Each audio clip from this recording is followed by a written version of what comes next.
Welcome back to the Nine Sports Podcast Hockey Edition. I'm your host, Maya Smith. The Winter Olympics are in full swing. I've been loving watching all of the fun sports and pretending that I could do like any of them. I'm convinced that I'm the next like luge Olympian, but I'll probably just stick to hockey at this point.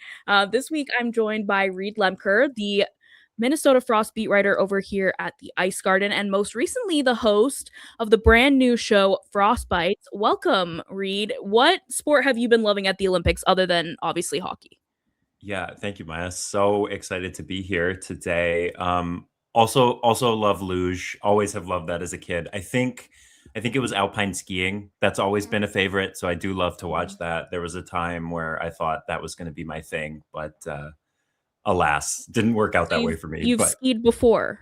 I have skied before. I Yeah. used to. We a couple times as a kid and enjoyed it. Hmm. But you know. Yeah. Growing up in cold climate, I feel like it's kind of a prerequisite to do some skiing.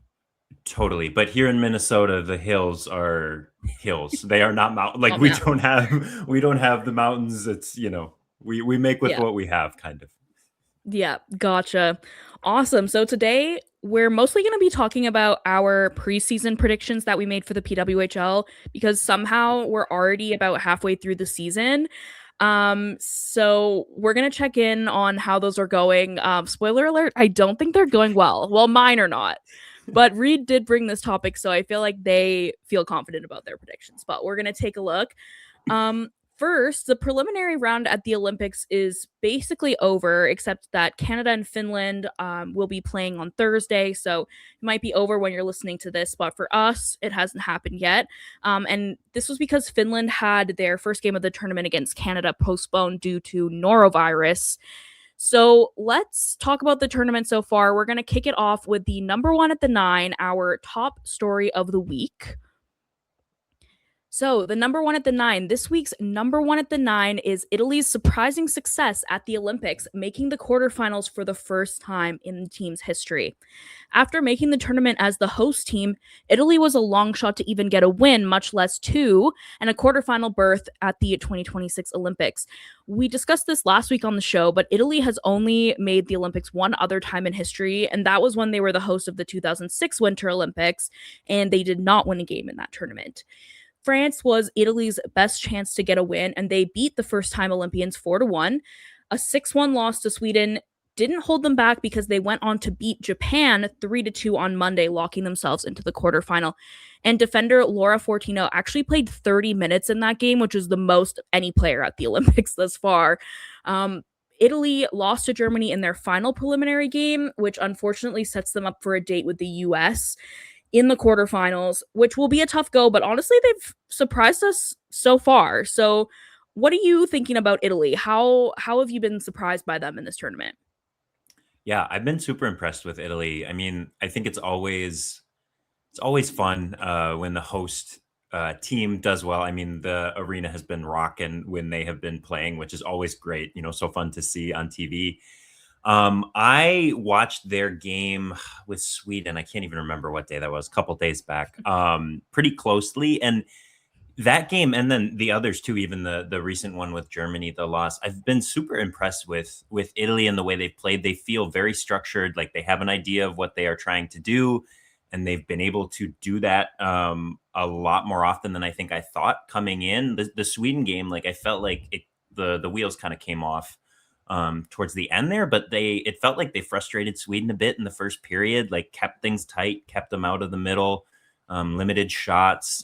They did that against Germany too. I think the shots were equal in that game, 2-1 loss. Like I feel like defensively they are very structured, and they've been able to score a little bit too. So I mean, a date with the U.S. is not ideal probably, but the longer that stays close, I'm not going to predict an upset, but I think the longer that stays close, and I think Italy can keep it close, at least initially.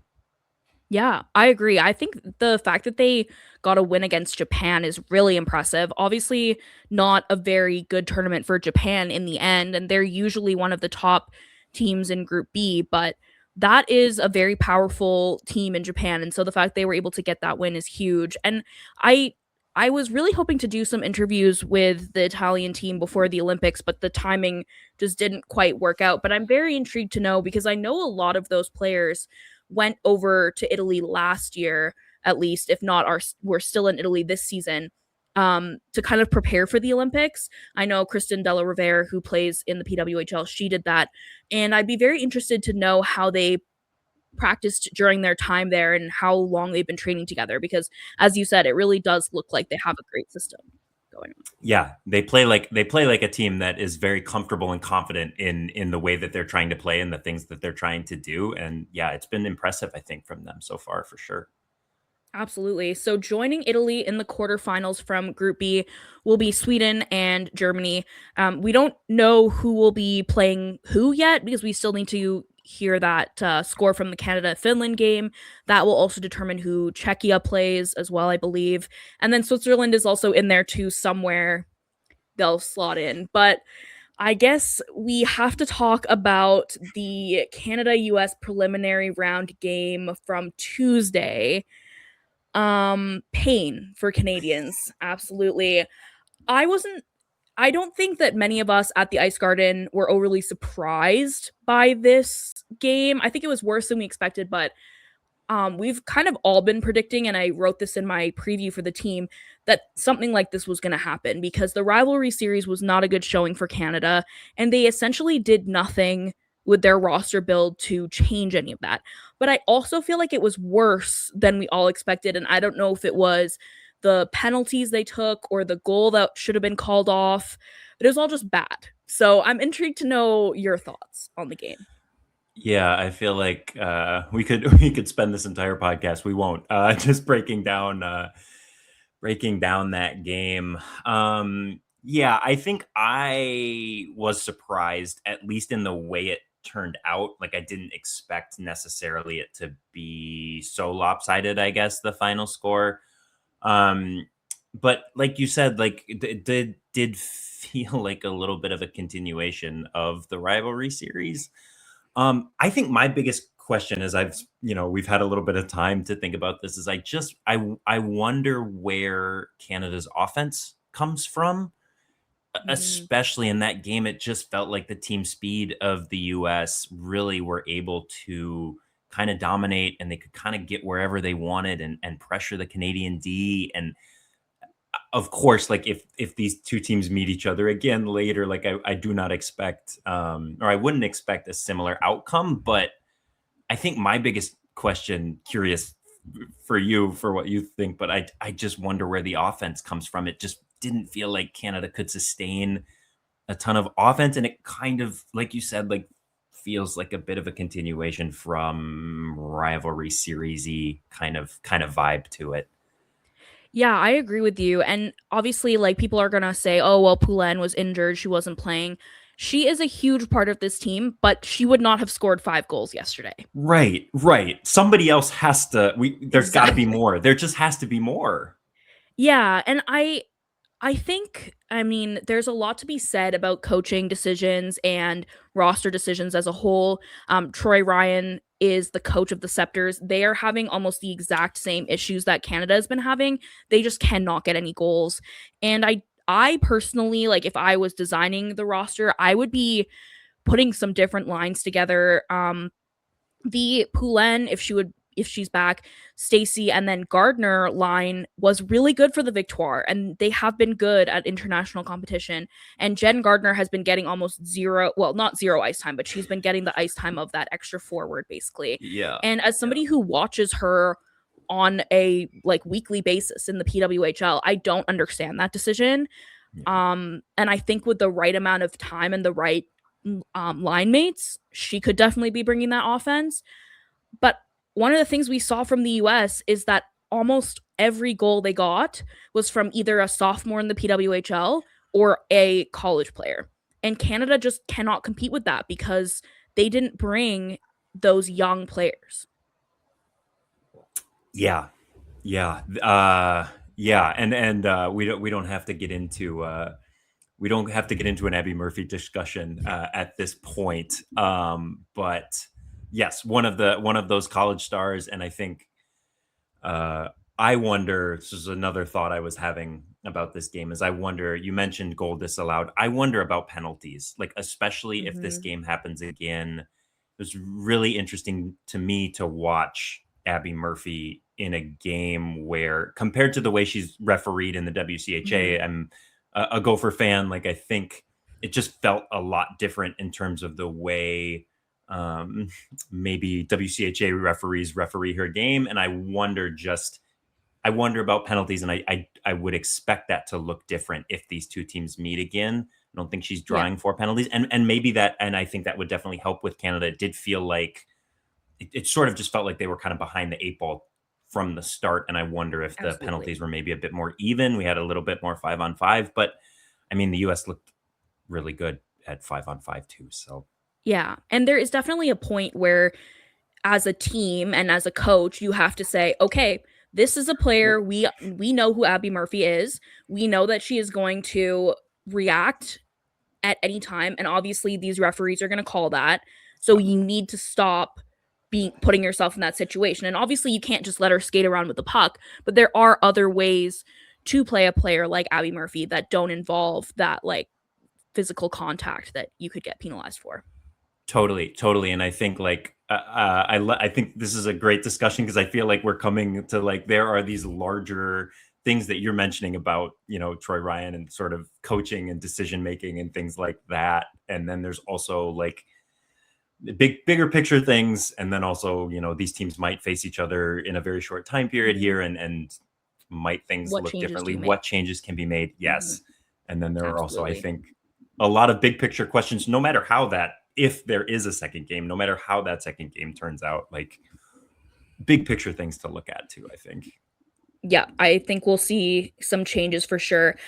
There was a quote from Sarah Nurse that I'm just gonna toss in here to Claire Hanna saying, I think we just got down early, didn't find ways to make little plays. I think we were sloppy at our lines. We need to be better in the D zone, be more creative, and that will allow us to be more creative in the O zone. And she's 100% right. But there was a comment under it that was like, so that's basically everything. So, and I was like, that's true. But there are definitely, I think, things that can be tidied up for, as you were saying, for a one game, and then there will need to be a deeper look. Well, yeah, totally, and yeah, I'm with you. And it did feel like I do feel like I understand what Sarah Nurse was saying too, though, because there was times where it was just like I can't. I think like a 4-on-2, and Canada's Hmm. just offsides, and you're just like, there's no like something is going on here that Yeah. seems like it could be cleaned up in a second game, where it did just kind of feel like God, nothing is going right, like genuinely Hmm. nothing. Yeah. Um, where I wonder, we play this game again, and I think Yeah. some of that will be better. Absolutely agree. Well, we will leave Canada to their own devices to fix that and recap it next episode when the Olympics will be over. But now, you actually brought this topic. We wanted to talk about our predictions for the season. Um, we had both a roundtable prediction discussion with the Ice Garden, and then we both had our team specific predictions that we did for the teams that we cover. Let's start with rookie of the year. I said Christina Kaltenkova. You said Kendall Cooper. How are you feeling about that prediction now? Yeah, I think this is it's a fun time to look back on these halfway through the year. I am gonna say I went kind of bold with this one. I do think, but I did want to talk about it because I think like Kendall Cooper has been really fantastic for the Frost, and I do feel like it's sort of sliding under the radar a little bit. I recently talked to Kendall on my first Frostbites episode for an interview, so check that out. But I believe she's right up there in terms of like rookie scoring for defenders. And I've been so impressed with just the way that she's really like jumped in and just 20 minutes a night from the get go. She and May Batherson in the last couple games have been playing together, quarterbacking the power play. And I think like it's slid under the radar a little bit with the Frost having, so many scorers and doing so well as a team.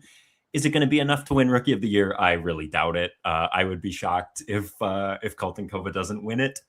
I think it'd be a little bit surprising to give it to a defender, but I think the spirit of the prediction that Kendall Cooper was going to jump right in and do quite well, I feel good about that.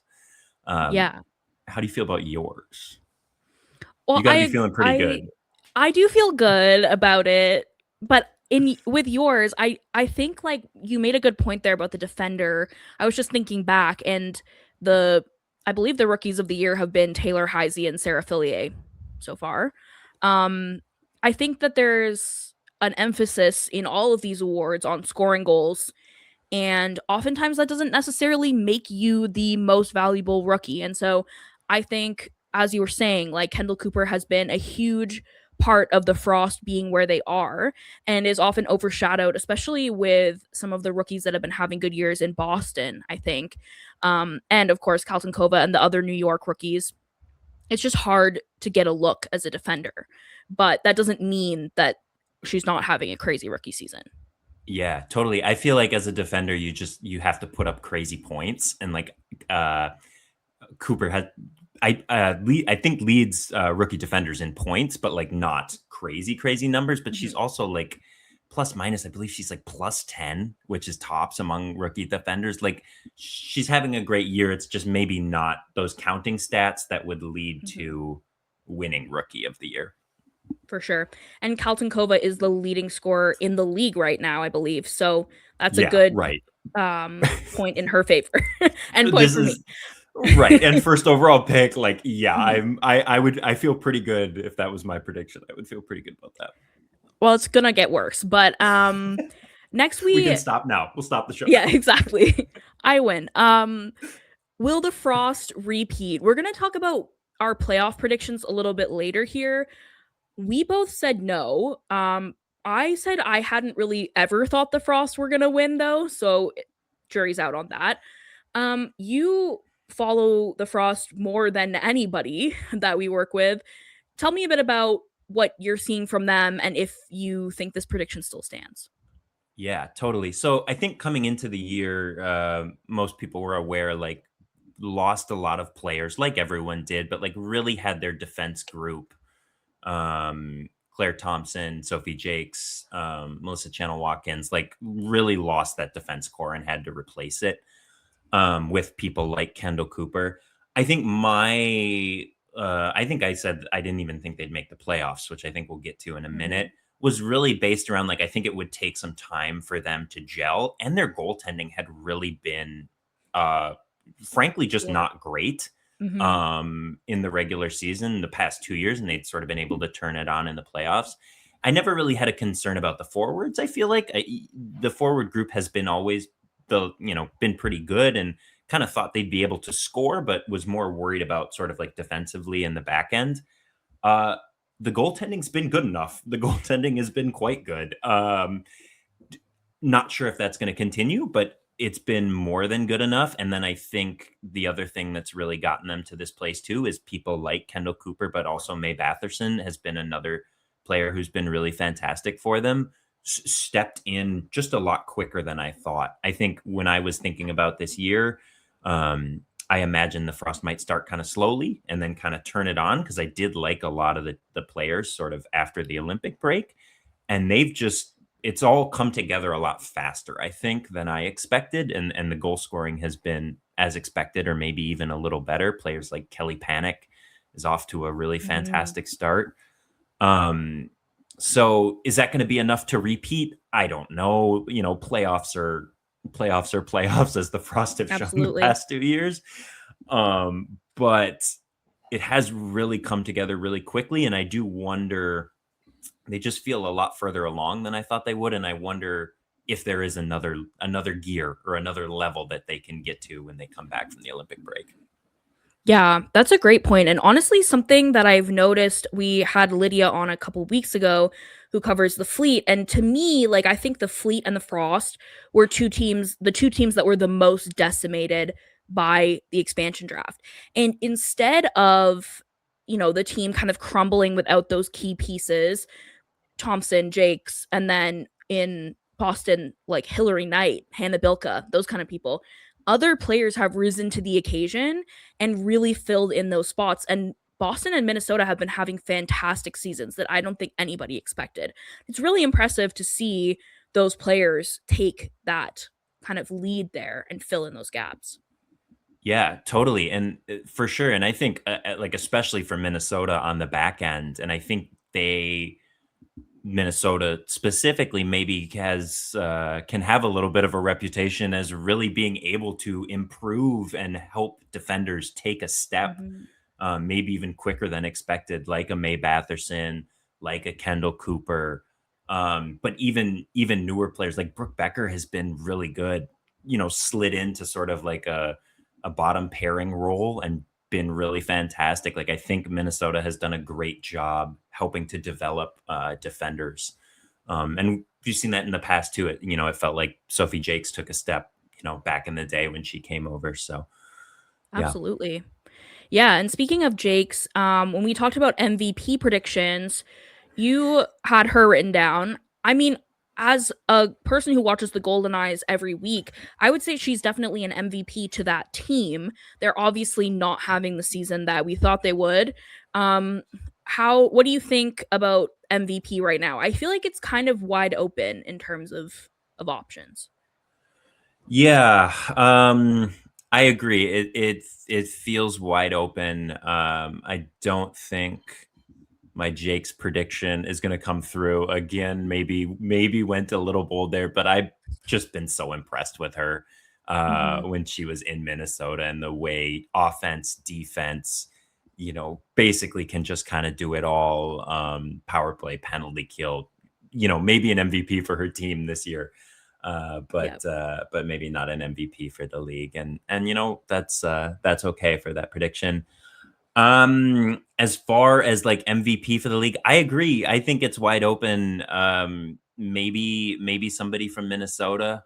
I don't know. Mhm. Taylor Heisey's been quite good. Maybe I'll go with Taylor Heisey. She's been good and she's turned it on, especially late. It feels like she started kind of Yeah. slow. But she's been really good as of late. I do wonder coming back from the Olympics, we can maybe talk about this later, but I do wonder with players coming back from the Olympics and getting a little tired. But yeah, I'll go with Heisey. What do you think? Yeah, I said I didn't really care if it was Poulen or Knight because I feel Yeah. like they both are just like the enduring MVPs, but Yeah. I'm not sure that either of them have had like I think Hillary Knight's had a better season than maybe we expected. I'm not sure either of them have really had a crazy season. I would go with Brienne Jenner for now. I think in terms of her team and their performance, there used to be a stat, and I'm sure it's not this anymore, but there was a stat a couple years ago that when Brienne Jenner scored, her team won. And if she didn't score, they didn't win. And Yeah. this season, when she's been playing really well, they have been going on a streak. And so I think she's a very key player to that team's success. That's very hot. They're very hot and cold right now. Yeah, I like that. Yeah, it'll be a good race to follow, I feel like as we get back here and into the second half because it does feel I agree. It feels wide open to me. Yeah. Yeah, definitely. Okay, first in the regular season, I said Montreal or Vancouver, you said Vancouver. I think Vancouver has ruined everybody's predictions. Um Do we blame and you for that? Like do you get any blame for that? No, no. I No, could no, take a no. little bit, but I think I would like to blame it on not any chemistry. Yeah, that's fair. um That's yeah. yeah, I think if we were seeing Seattle have a fantastic season and Vancouver not, then I'd be like, what Yeah. is actually going on here? Yeah. But I think it's become kind of clear that both expansion teams are struggling. Yeah. So obviously, well, not obviously, because I do like to talk about the one year that I predicted Toronto would finish first, and they were in last place at one time and then won 10 straight games and finished first. Yeah. Um, that was like my best moment in my career, but Mhm. I don't see that happening with Vancouver. Yeah. Yeah, I don't either. I don't Yeah. either. I this one to me this feels like one of those where yes, this prediction is wrong and yeah, fun to look back on it and laugh a little bit. Yeah, laughing and maybe crying a bit on the inside. Yeah. Um, you predicted in your team specific preview that Grace Zumwinkle would lead the team in scoring by the end of the season. She's currently fourth. I feel like she's not a name that we're hearing very much, at least in the general discussion of the league. I'm curious to know your thoughts on her season so far. Yeah, she had a down year last year. Dealt with some injuries. Wasn't shooting the puck quite as much. Again, like I think I was more going for the spirit here that she was going to bounce back and then kind of up the boldness level of it a little bit. I think again she started slow, a bit like Heisey. She started pretty slow and was kind of bouncing a little bit in the lineup. It kind of felt like the Frost had one too many top six forwards and Zumwinkle was, playing alongside Dominic Petrie and, on a great third line. But with Petrie's injury, Zumwinkle's been up in the top six and she's been scoring a lot more recently. And she feels a bit like a streaky scorer to me. It's kind of hot and cold. I wonder if I think the Frost will probably hope that that sort of like levels off and she stays hot. But I think she's been good as of recently. I've been impressed with her in the Olympics too. Mhm. Um, hasn't quite scored at that level, but it does feel like when she's been playing with Panic and Coyne Schofield, like they've possessed the puck well and had chances in the offensive zone. But the points haven't quite come yet. Yeah, she's been scoring a lot of goals. The assists, not quite so much for the Frost, but that might just kind of be the player she is. Like she just likes to shoot the puck, and with her shot, like I think makes a lot of sense to me. Absolutely. Every team needs a player like that. I think she could also be one of those players. I think Alina Mueller is another player who could get really hot after the Olympics. Just kind of a reminder and the confidence builder at the international level of, the level that they know how to play at. And we could see them kind of have a great second half of the season. Yeah, totally. And I think like especially after last year, like I think not that Zumwinkle was on the bubble for the Olympic team or for the international team, but like I think maybe it felt a bit like her spot wasn't quite as secure as it had been in the past. And like I think she really in the past month with the Frost and then in these Olympics as well, it feels like she's building back up a bit after what was a tougher second PWHL season, but she was, dealing with injuries. I feel like, you don't always know how impactful those injuries might be, even when players come back. Absolutely. And a lot of players have a kind of slump in that sophomore season.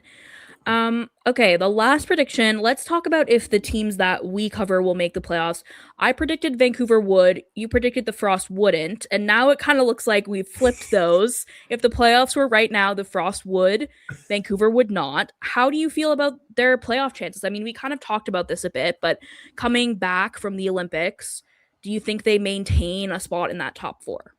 I think they do. I think it drops though. I think it'll be similar to what it's been the past 2 years, where I think they will get in, but I think it will be tight. I just remain a little skeptical of the goaltending. It's been so good, but I could see it dipping slightly, and I do think they might struggle a bit. And then briefly mentioned too, but with eight, I mean, everybody, all teams deal with this, of course, but like with eight Olympians, I talked to Kelly Panic earlier in the year, and she was just talking about trying to balance peaking for the Olympics and then also the PWHL season. I think that's just really hard to do. So I wonder about letdowns coming back from the Olympics, but I think they make it. I think it just gets a little tighter than it is right now. Absolutely. And again, this is the first time that the PWHL has been around for the Olympics. So, absolutely nobody knows what this second half of the Right. season is going to look like. And we're used to having an international break, but not this long, and not really one where there's this much kind of distance between the Olympic players and the not Olympic players, things like that. Like, there's so many things that could change that we just have no idea about. Totally. How are you feeling about your Vancouver prediction? Are we turnaround or no? Um, I'm not sure, but I will say that the one thing that is in Vancouver's favor is that they will be spending a lot of time at home for the remaining 2 months of the season, and we have seen that they can play well at home. That obviously cannot be the only place that they can play well, but I do see them being able to get back some of those points they lost being on the road a ton at the beginning of the season, and I know from post game interviews that teams do find it quite hard to play in the Vancouver arena. The fans are great. So I do think that is one kind of like, I don't know, bright spot that's coming for that second half. Totally. Yeah. Yeah, so I'm looking forward to that. We also do a predictions segment on here. So last week, Lydia's top shelf prediction was that Germany would surprise all of us and have a good tournament so far, and I think she's correct. Ace They've made that. it to Group B. Yeah, good work for her. The only thing that would have been a better prediction is Italy, but nobody thought that was going to happen. So yeah, Germany has had a good tournament so far. We'll see who they end up facing in the quarterfinals, but I think it could be a close game at least. So that'll be really interesting. I would like to know what your top shelf prediction is. Before I share that, we've already noted that my prediction skills may be slightly questionable, so take this with a grain of salt. But I feel if I'm gonna go bold if we've got a prediction here, so I'm Mhm. gonna say a non-U.S. Canada gold medal game. That's my Whoa. prediction. I may just be rooting for chaos. And I don't have a strong feeling of who I like in there besides a U.S. Canada final, but we'll call it a feeling that we'll get something other than that for a final. Interesting. Do you want to say who you think, whether you think one of them, like it'll be Canada somebody or US somebody? I think it'll be Canada somebody, US somebody. I really like Finland, and I feel like they are on a good, obviously had a really tough start to this tournament, but like after their last game, that win over Switzerland, it just feels like they're building momentum. Czechia also feels like they've had it in spurts in this tournament and then lost it at times, and I feel like if they could put it together fully for 60 minutes, I think they could be a factor. Switzerland's been good at times, super like we were talking about with Italy, like super well organized, defensively strong. I don't know who, but I feel like we might get some sort of upset. I think that's what I'm hoping for at least. Great. That's a great prediction. Yeah, I definitely could see any of those things happening. Obviously, it would be cool to have, the usual Canada US matchup, but it would also be very good for the sport to have something other than that. As I watch many people who never follow hockey outside of the Olympics that once again cannot believe Canada and the US are the top teams. So it would be very cool to see that kind of change in the matchup. So Yeah. that's awesome. I'll revisit that either alone or with whoever's on next week and we'll see. But thank you so much for joining me today, Reid. It was great to look back at what we thought the season would look like. Even whether we were wrong or right, like it's kind of fun to look back at those, summer 2025 thoughts. So, thank you so much for joining us and I will leave all of your information down below in Frostbites as well so people can come find you there. Anything else you'd like to say? No, thank you so much for having me. It's been a blast. And yeah, lots of fun to look back. Awesome. In the meantime, before we're back next week, if you want to support women's sports coverage, please look at subscribing to the Ice Garden and the Nine Sports, and we'll see you next Thursday.